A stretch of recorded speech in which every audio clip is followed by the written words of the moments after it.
Good morning and welcome to our coverage of the Israel-Hamas war. I am Bukola Koka, and coming up on the program, Hamas armed wing says it's ready to release up to 70 women and children held in Gaza in return for a 5-day truce.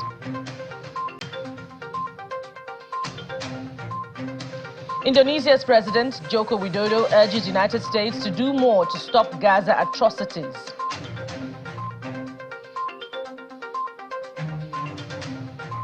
Plus, Brazilian President Luiz Inácio Lula da Silva welcomes citizens evacuated from Gaza, condemns inhumane violence.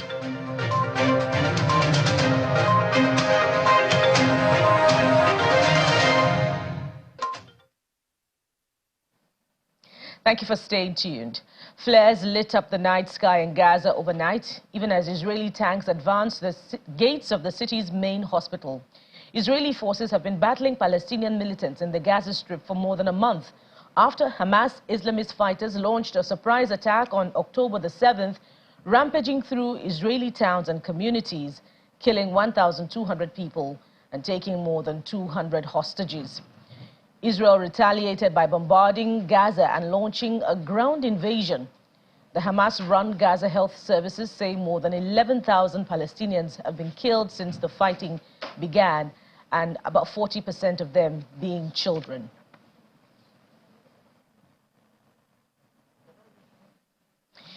The armed wing of Palestinian militant group Hamas says they told Qatari mediators that the group is ready to release up to 70 women and children held in Gaza in return for a 5-day truce. In a recorded audio, spokesperson for the Hamas armed wing, Abu Obaida, says in his words, the truce should include a complete ceasefire and allowing aid and humanitarian relief everywhere in the Gaza Strip. He went on to accuse Israel of procrastinating and evading the price of the deal. Israel launched its campaign last month to annihilate Hamas, the militant group that runs the Gaza Strip, after Hamas gunmen rampaged through southern Israel, killing civilians.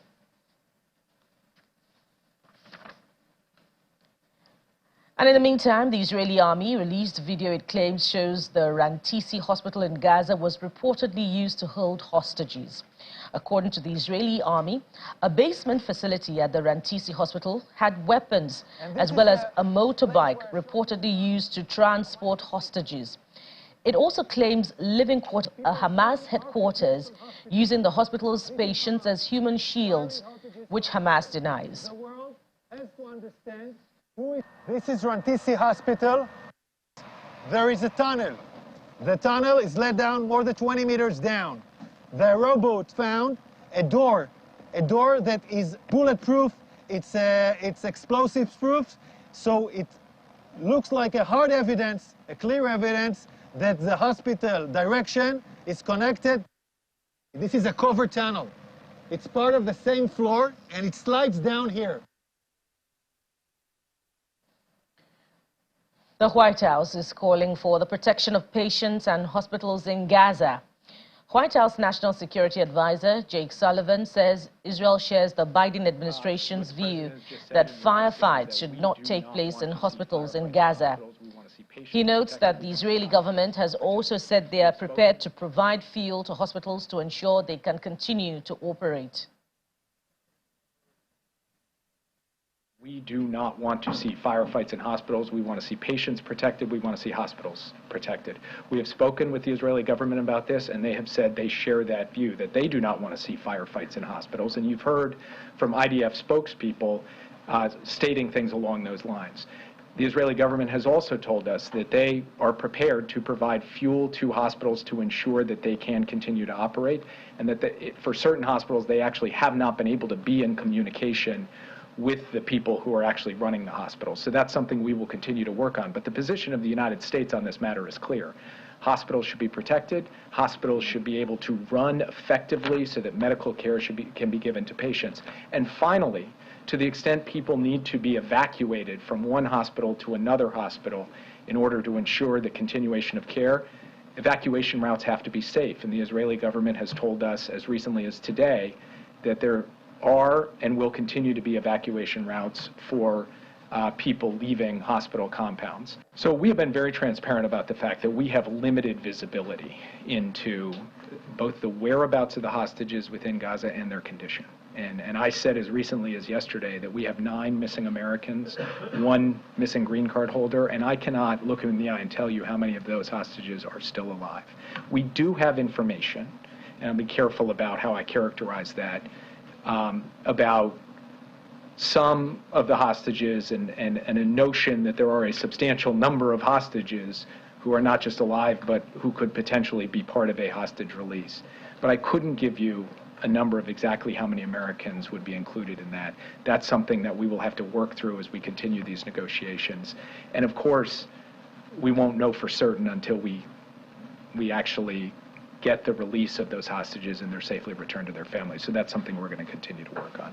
I think there are circumstances where more than 4 hours a day is going to be necessary, and in fact the Israeli government has recognized that. They've extended some of these pauses to 7 hours, for example, to create the corridor so that people can move around safely.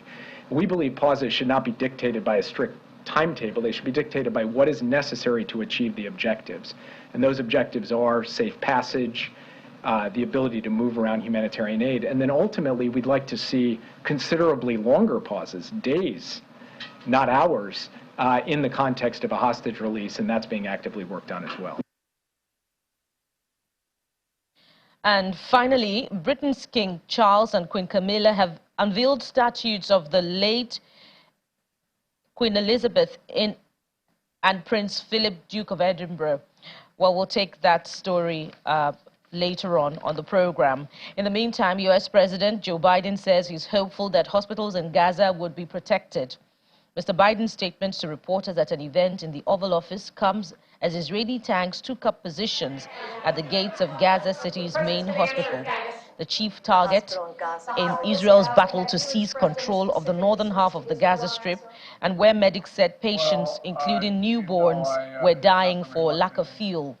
Gaza's health ministry spokesperson, Ashraf al-Qidra, who was inside Al-Shifa hospital, said 32 patients had died in the last 3 days, including 3 newborn babies, as a result of the siege on the hospital and lack of power. With the Israelis also, there's an effort. Let's wait and see what they come up with. The President's going to answer, guys. The hospital in Gaza. The hospital in Gaza. Have you expressed any specific concerns to Israel on that, sir?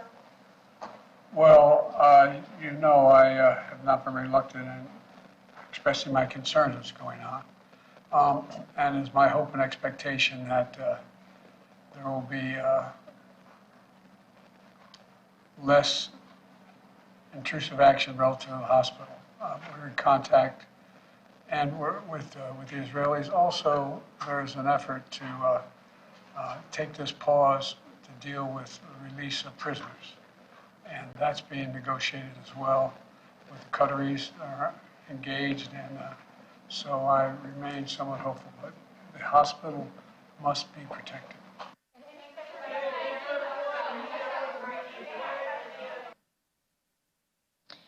In the meantime, Indonesia's President Joko Widodo is calling on the United States to do more to stop atrocities in Gaza as he pushed for a ceasefire in the Israel-Hamas conflict. President Widodo met President Biden at the White House yesterday. Both leaders are preparing for an Asia-Pacific Economic Cooperation Summit in San Francisco for talks on regional security and clean energy transition, among other topics.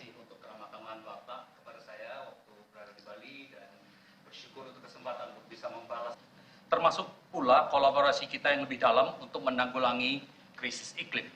You know, I've told you this before, but Indonesia.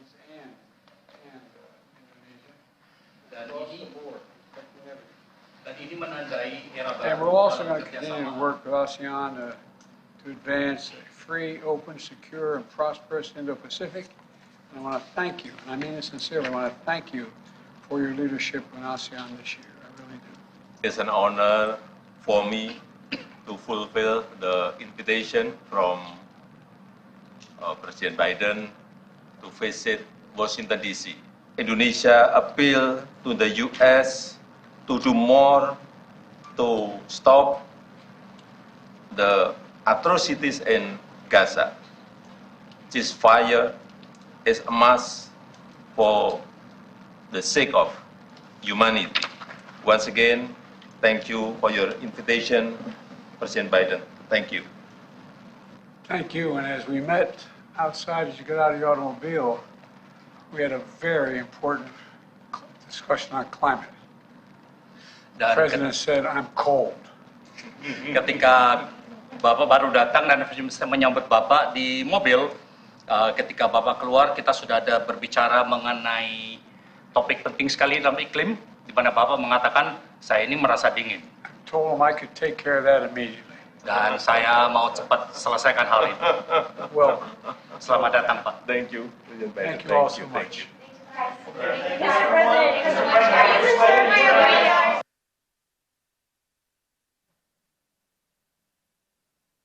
And still to come on the program, German Chancellor Olaf Scholz calls for two-state solution, but without Hamas. We'll have that story and more after the break. Please stay with us.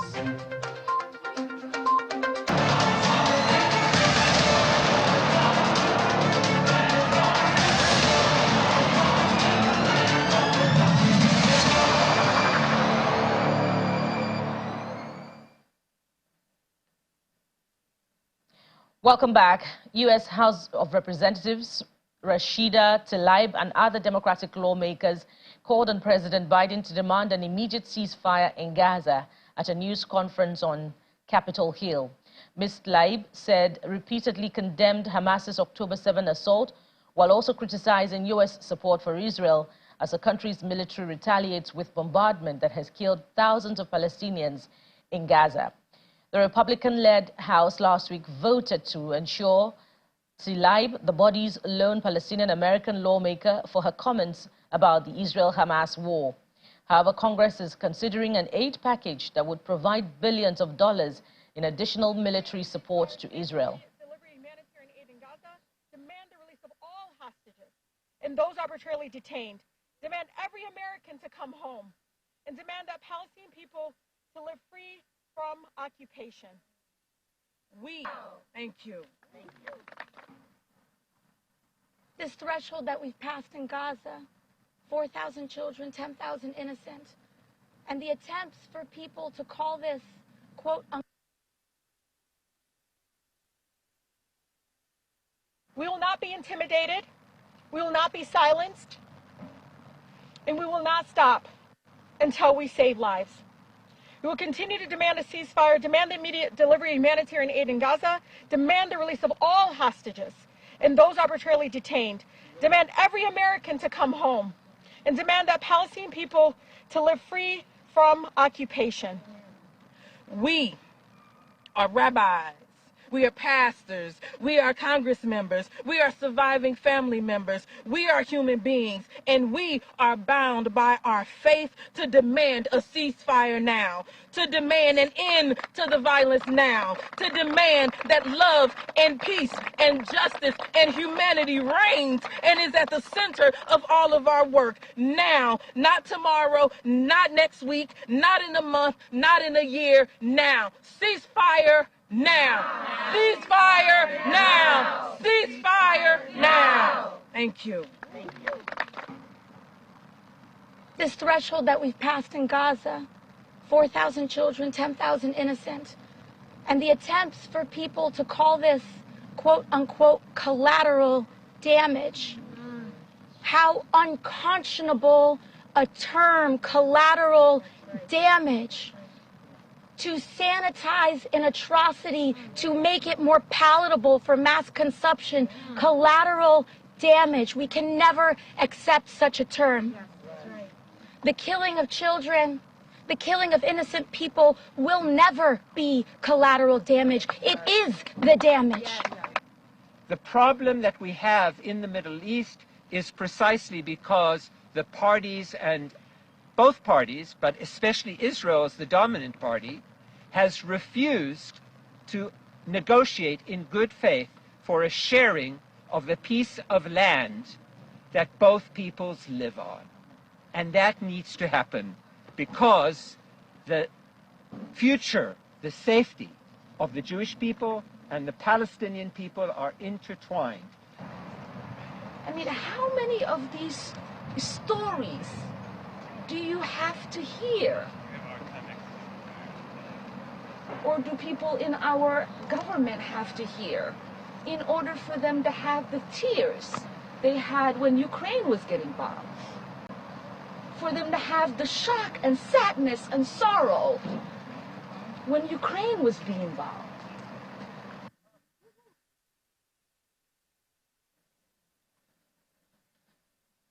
Right now, let's talk to Right Honorable Ikunyi Owaji Ibani. He is a former Speaker of the River State House of Assembly back home here in Nigeria. Thank you for joining us, Honorable Ibani. I hope I got your name correctly. Thank you, and thank you again for having me.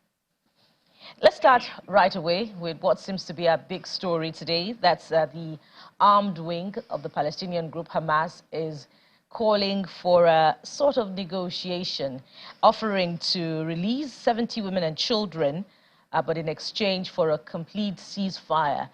How did we get to this point? Is Hamas beginning to feel the heat and the hit? Well, thank you, and welcome to a brand new day. First, let me say that, one of the issues associated with preemptive strike is your inability not to have the necessary wherewithal to withstand such pressure when it comes in warfare. You know what Hamas did on the 10th of October? It was what is popularly referred to as preemptive strike that Hamas engaged in. And the theory or principle of preemptive strike was echoed by the late 16th century scholar, professor of civil law of Oxford University, but an Italian. You know what he said?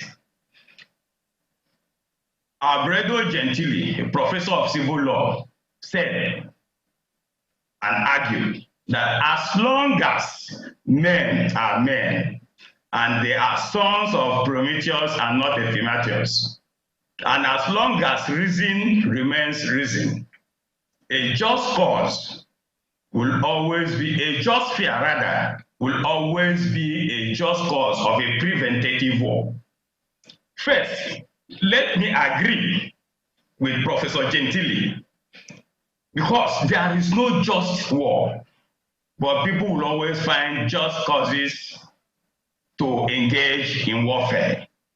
If you look at the intensity of the war and the crime which was initially committed by way of preemptive action or strike by Hamas, anyone would have thought that the aftermath of such that Hamas will be able to face. But today, Hamas as a non-state actor is caving in under a standing military warfare, which Israelis have. Coming to your question, having laid that foundation, I want to say that the pressure is clear that Hamas is losing ground. And the international community giving some form of support on the basis of humanitarianism, on humanitarian ground, is now beginning to become a source of appeal for Hamas to hide under, to also agree that there must be humanitarian pause or a ceasefire. But these are two terminologies in international relations that you must differentiate. We talk of a ceasefire. Ceasefire should be between two parties in a war or in a conflict. But humanitarian pause is one party that will engage, especially, of course, the stronger party is the one that will engage in humanitarian pause, which Israel is trying to do. For Hamas to come out openly and argue that, yes, they want to release about 70 or thereabout hostages, which they took by the 7th of October, it shows, of course, that there is fire on the mountain and that they are looking for a way out of the problem. But let's look at how fair the negotiation or the offer is. Hamas is asking for total ceasefire, but for 70 of the hostages. But we know that Hamas has in its custody more than 70. According to the IDF and the people in Israel, the hostages are about 200 or more than that. Shouldn't it be for a complete ceasefire, they'll be offering to release all of the hostages? I'm just wondering. Well, I will tell you for free that Israel or the leadership and the military, the IDF, will not accept to that. If you follow the timeline and the sequence and succession of statements made by Prime Minister Netanyahu, and of course the military high command of the IDF, you will find out that they have a focus, they have a target. What is the target? First, Netanyahu in his first speech told the world that the Middle East after this war will not remain the same again. How does he mean by that? Meaning, if Hamas is out, you know that the configuration, the equation has changed in the Middle East. Hamas is no more, even though a non-state actor, but they want to sniff out life from Hamas. And if Israel has not achieved that, Israel cannot accept a total ceasefire. What you find them do, because as this war rages on, you can see the innocents also being killed, the children being killed. The legitimacy of the war, given support all over the world, is thinning down. So Israel is also being tactical in whatever she is doing now in terms of attack, strike, and all that. So what you will find in the end is that Israel will fight to get to the focus, the objective of the war, because Israel declared the war a war from the beginning. And you know, in any conflict, in any hostility, once the minimum definition of a war is when at least 1,000 persons belonging to a particular party they are killed in such warfare, they are victims. It means it is declared as a war. And from the beginning, over 1,000 Israelis were killed, and Israel declared the war. So the objective of this war is to root out Hamas. If Hamas is not taken out of Gaza, Israel will not stop. So Hamas calling for a ceasefire now is not appealing to the Israelis. Rather, what they can engage in, you know, they have a citizen army. Once one soldier is killed amongst their military, it's a problem, it's a challenge to them. So they will not accept the ceasefire until they achieve the objective ab initio. I'm sure we can get back to the conversation on Hamas and its offer shortly. But let's talk about the humanitarian situation. There are reports from those who have been displaced and are trying to make their way out of Gaza, that there is actually nowhere that is safe, and babies are dying in hospitals. Surely the humanitarian pauses can be more often, you know, than what the Israeli Defense Forces, you know, are offering at the moment. What cost would it be for the Israeli Defense Forces to relax a little its principle on the 4-hour humanitarian pauses? You know, from my speech, I also told you of Gentile's proposition, the late 16th century professor of civil law. The Israelis, they have fear that a long humanitarian pause will make Hamas to regroup and continue to attack.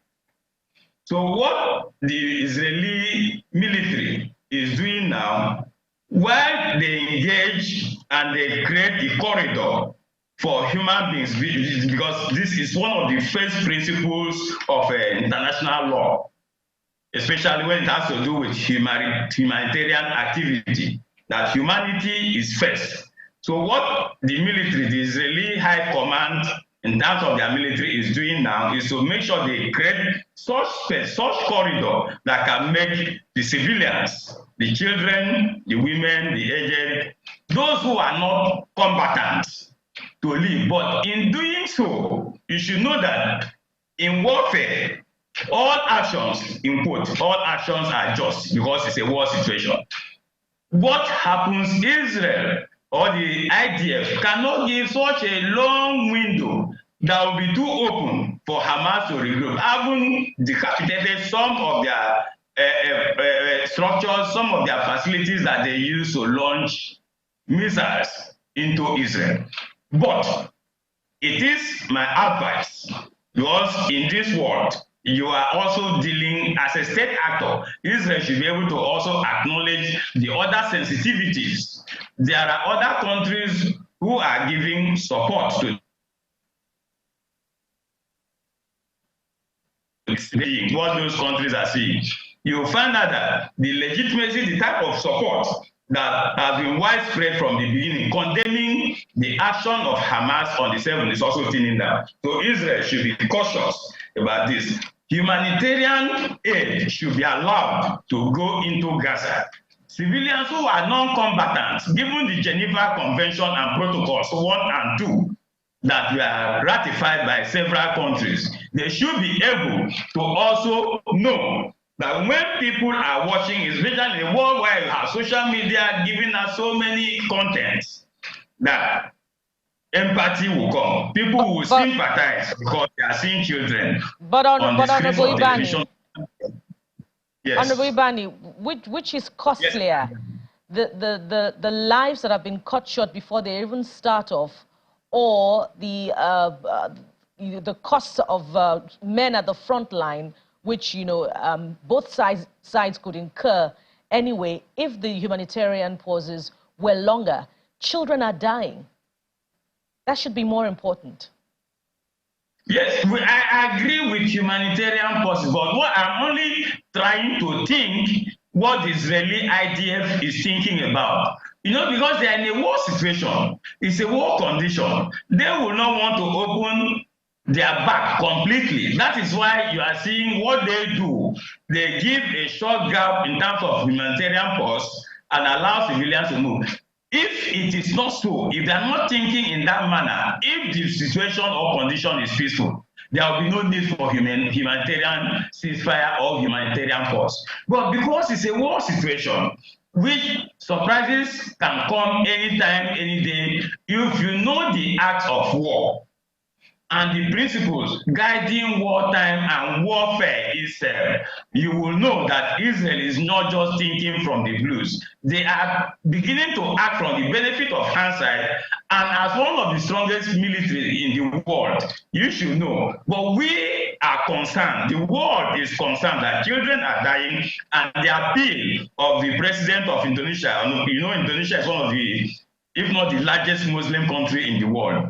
The Indonesian president appealed to Biden that he should do more to ensure that the children, the weak, the innocent, the women, on humanitarian grounds, that Israel should be able to create enough space for them to live life, come back to life, and live as human beings. So for me, I support that Israel should be able to begin to also have a rethink, knowing that when children are dying and people are watching on television stream, people will not be happy with such. And this position is very clear, and that different countries have been appealing to Israel. Yes, Hamas did what it did. Nobody would have said, I know that the Palestinian National Authority couldn't have asked Hamas to do this. But as an anarchist, it's an anarchist group.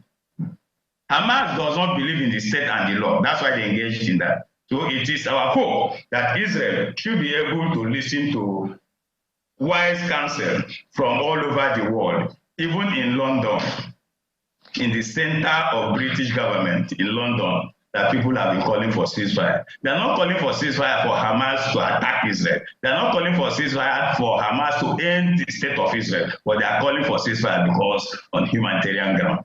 I also join people of goodwill all over the world to also call for such ceasefire.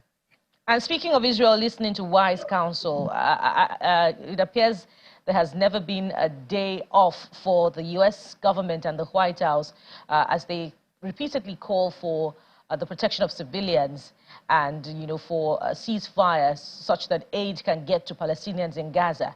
But how well has the Biden administration been able to manage what is termed to be the traditional bear hug diplomacy and ties that the U.S. has with Israel for generations? How well has Biden been able to leverage on that?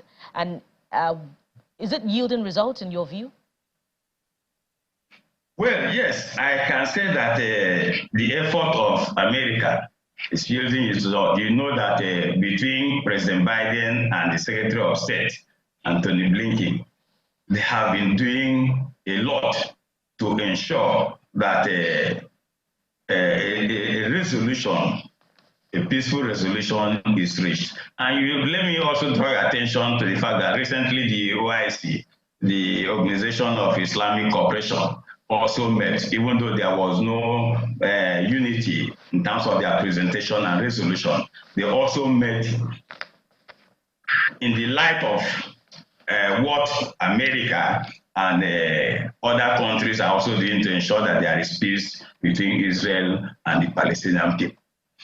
But if nothing, America has achieved, you remember that when they started interaction or interface with that's diplomacy, if you put it that way, with Qatar. Qatar was able to come in, intervene, and hostages, some hostages, about 2 or so, were released. Beyond that, the Emir of Qatar, who is also at the center stage of diplomacy with Egypt, they have been meeting time without number, discussion surrounding the release of hostages as well, where they have gotten to now at this point, where Hamas is even talking about releasing 70 hostages. You should know that there are so many things happening behind the scene. In international relations, there is what is called the game theory. The game theory, which is a theory by Newman and Morgenstern, they argue in a broad category of games, it is always possible to find an equilibrium for which neither player should deviate unilaterally. The issue between Hamas and Israel, it is time for the world, the United Nations in this case, to find an equilibrium where neither party, either the Palestinian people or Israel, should be able to deviate unilaterally. That equilibrium is necessary, and that is what can also bring lasting peace. Because to my mind, talking about ceasefire, you know, they have had several ceasefire from when the state of Israel was declared in 1948. You know the root cause of this problem. The declaration of the state of Israel and the rejection by Arabs, which now brought about in 1948, what had ended in 1949, now was the foundation for the formation of groups like this, militant groups. And you know that the refugees in Lebanon, the refugees in Jordan, the refugees in Egypt, in Gaza, in West Bank, they are part of this. It's such a spectrum if you want to look at it historically. That is why you are seeing pockets of resistance here and there coming to Israel, because these refugees, they are spread all over this region as a result of that war that ended in 1949. So what I want us to look at, the world should be able to look at a total ceasefire, a situation where there will be no future hostility between the Israelis and the Palestinian people. Look at in West Bank, the occupied West Bank. You know, in international relations, you use terminologies as they suit you. Israelis might not see West Bank as an occupied territory. They might see it as their own. But the Palestinians who are there see them as occupiers or settlers. These are things the world international community should be able to come to and address, because if you don't address it today, you still find that tomorrow in the future, given the trend of demography, given the population setup in the state of in Palestine, you still find this problem reoccurring in the future. I want a situation where the international community should be able to find an equilibrium that will be able to suit the Palestinian people and also suit the Israelis. Although I also acknowledge the complexity of where they are, because you find out that the boundary they have between Israelis and Palestinians are irregular boundaries. And you know, it's a feature of colonialism. Irregular boundary is a feature of colonialism. Even in Africa, if I want to deviate a little, giving you such analogy. Absolutely. So we are not talking about that. But that irregular boundary between the Palestinians and the Israelis is what is bringing about this perennial problem of inability of the international community to settle this problem. Because if you are talking of a two-state solution, Israel and the state of Palestine, look at the population setup, look at the geography. You will find out that it's a mix. So how do you now create the state of Palestine? You have Gaza on the other flank, you have West Bank on the other flank.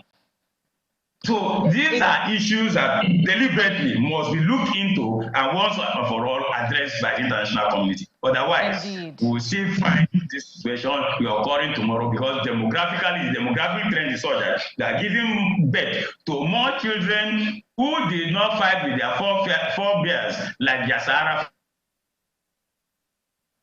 and the rest of them. So they will continue the struggle and you see resistance on and on. Indeed, it's a labyrinth of issues that require, not just the creativity now, but the heart and soul of leaders in the international space to resolve. But perhaps we have one more time for me to slot in this one, Honorable Ibani, about the video that the IDF put out, that we started off the program with. I wonder if you saw it. About the tunnels, the tunnels of the Hamas that was linked to the hospital. Now, this revelation, should we take it with skepticism, or is it a vindication of what the IDF has been saying all along about the Hamas wing using its people and soft targets as human shields? Well, let me tell you, using civilians as human shield is a basic feature of an asymmetrical war. The war between Israel and Hamas is a asymmetrical war. Israel has a standing army. Hamas does not have, so it's a guerrilla war. So whatever tactics they can deploy to make sure they launch attack is what they are doing. I have no doubt in my mind that such can be possible. And given the video that we have just watched that is being screened to the world for us to see, if they are saying they have seen a tunnel there, and you should know because it's an asymmetrical war, it's not a standing, you are not fighting with a standing army. They will launch an attack and they will retreat, mix up with the civil. That Gaza is controlled by Hamas, but however weak the Palestinian Authority is, could they have been oblivious to this strategy developed by Hamas over the years? Because this couldn't have been done in 1 year or two. So can the Palestinian Authority be oblivious to this strategy, this military defense of the Hamas prepared through hospitals, through children's schools, and every other type of civilian infrastructure that Hamas is using to house weapons? Let me tell you this. You know those who are backing Hamas. You know that Hamas is a Sunni Islamic jihadist group or militant group that is tied to Iran like Hezbollah.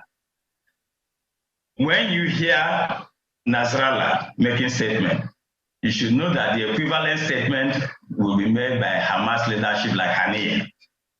It is the same thing. So what you find, Hamas haven't fought the Palestinian Fatah to a standstill and took over. They took over Gaza Strip by force, not by willingness for them to rule.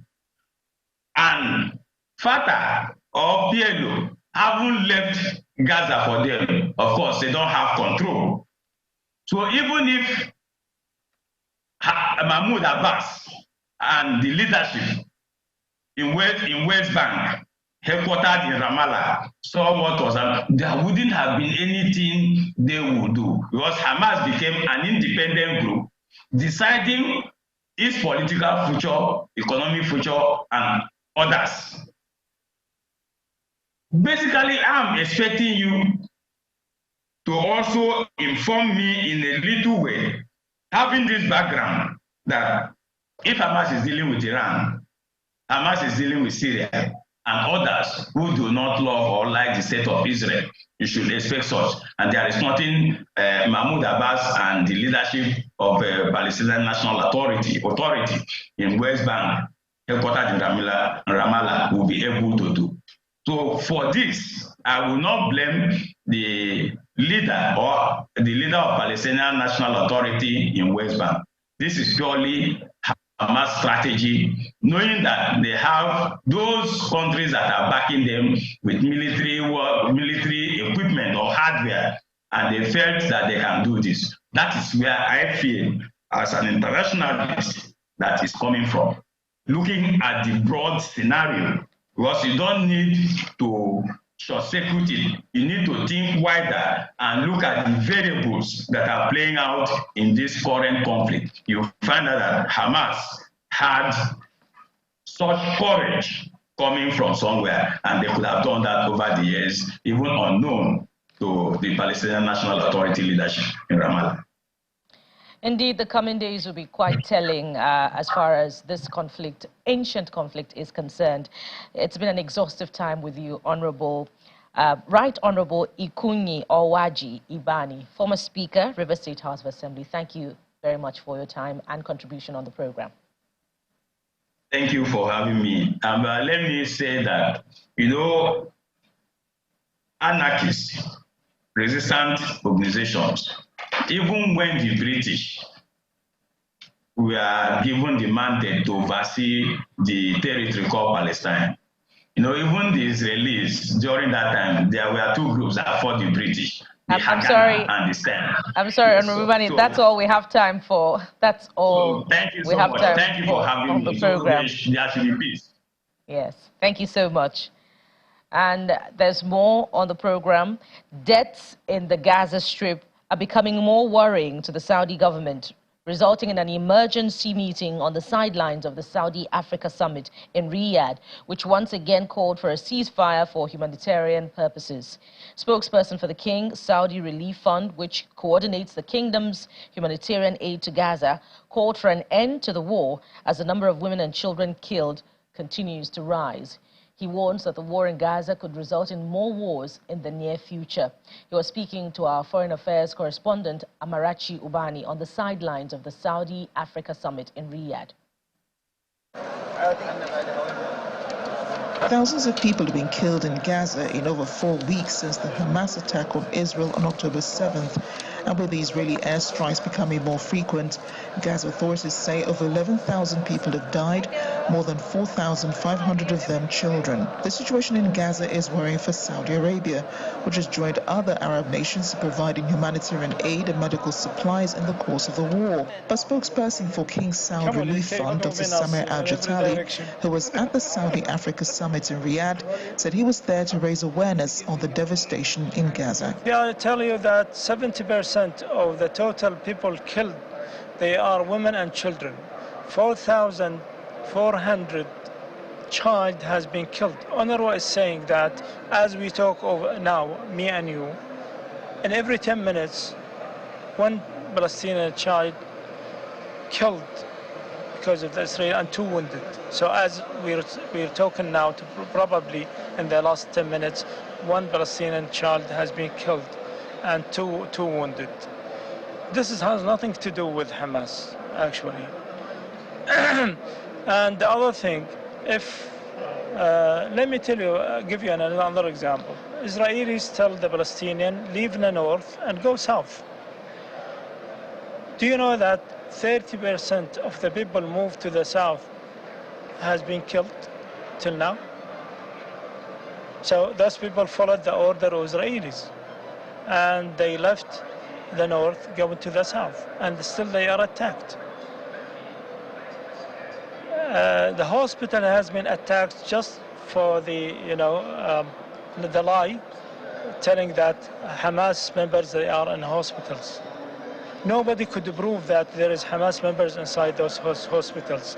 50% of the hospitals that are out of service right now, okay? And the other hospitals, every day, they are harassed, that they will going to be bombarded, and they have to close. And although they have premature infants in the incubators, and they ask those to actually transfer them and transfer all the injured or wounded people. It's not matter of Hamas, unfortunately. It is, letting the Palestinian people living in Gaza to paying the highest price for a crime they did not commit simply because Hamas attacked Israel. He warns of further wars as the fighting continues, saying the Arabs will never forget and will not forgive Israel for its actions. This hatred will create more hatred. The war will bring another war. Arab will not forget. As African, that. Arabs, as African, Asian, we will not forget what's happening in Gaza. And this is probably will create another generation that keen to take revenge of who killed his father, his mother, his sister. Do you know that about 54, no more than that, more than 54 families being erased? That means the whole family, it doesn't exist anymore. Well, nobody can accept that. I think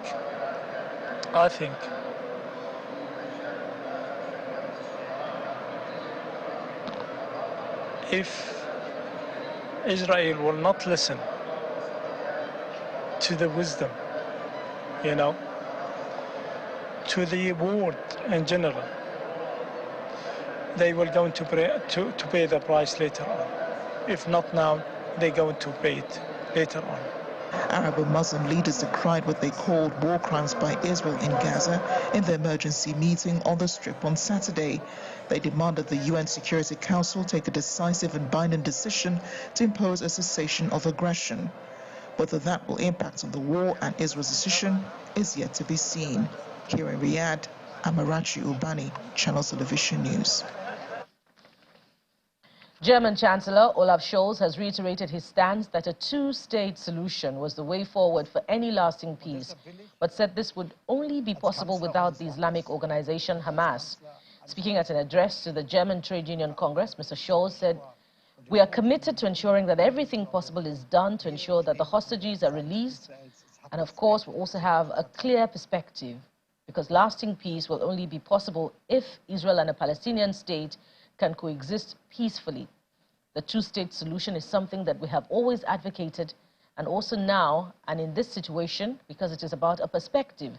But it is clear that an organization like Hamas, which we have rightly classified as terrorists in Germany, whose goal is the murder of Jews, the expulsion of Israeli citizens from the area in which they live."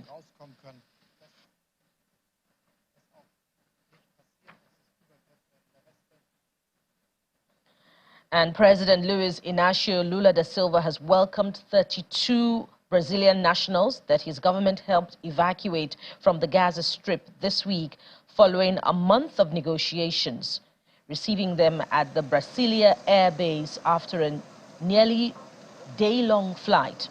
The Brazilians crossed the Rafah border between Gaza and Egypt on Sunday and were taken to Cairo, where they boarded an Embraer presidential airplane loaned by Lula and traveled to Brazil via Las Palmas, Spain.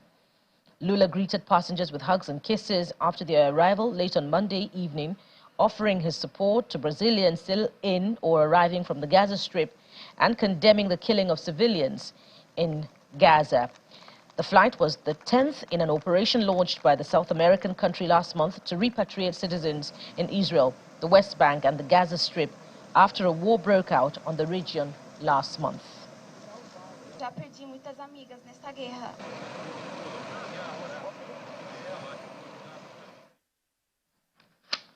And that sums it up on the program today. Thank you for watching our continuing coverage of the Israel-Hamas conflict. We'll be back again tomorrow with more. I am Bukola Koga.